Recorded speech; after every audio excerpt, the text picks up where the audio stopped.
Ένα και μόνο βακτήριο που εισέρχεται στο σώμα μας μπορεί να διαιρεθεί σε 1.000.000 νέα βακτήρια σε 8 μόνο ώρες.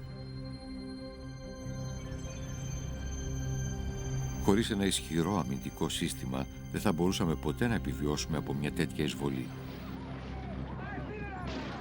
Ευτυχώς, δισεκατομμύρια αμυντικά κύτταρα περιπολούν συνεχώς τα σώματά μας.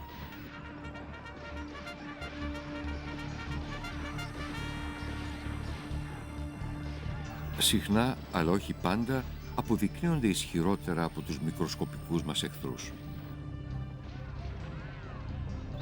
Το πρώτο κύμα στρατιωτών είναι τα μακροφάγα, που κυριολεκτικά σημαίνει οι τεράστιοι φαγάδες. Εκατοντάδες χιλιάδες από αυτά περιπολούν στα αιμοφόρα αγγεία και το λεμφικό σύστημα, έτοιμα να επιτεθούν. Με μακριούς αρπακτικούς βραχίονες συλλαμβάνουν τα βακτήρια και τα σκοτώνουν.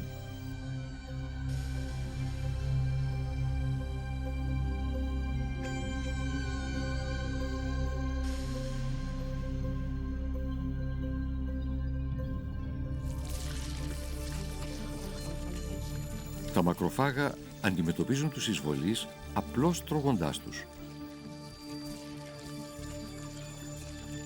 Μπορούν να ξεχωρίσουν ένα βακτήριο από ένα κανονικό κύτταρο του σώματος, σαρώνοντας απλώς την επιφάνειά του. Η χημική σύσταση του κυττάρου αποκαλύπτει αν αυτό είναι φίλος ή εχθρός, εάν πρέπει να το αφήσουν ή να το καταβροχθήσουν.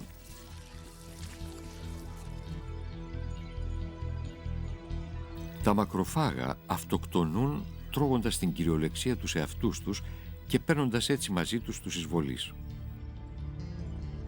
Εκατομμύρια από νεκρά κύτταρα του ανοσοποιητικού συστήματος και τα θύματά τους σχηματίζουν μαζί την ουσία που αποκαλούμε πίον.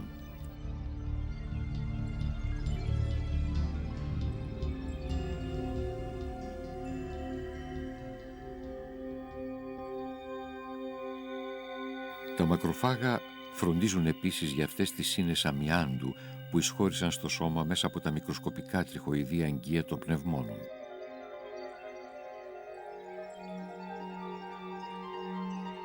Τρώνε ακόμη και άλλους γενναίους υπερασπιστές που έπεσαν στη μάχη.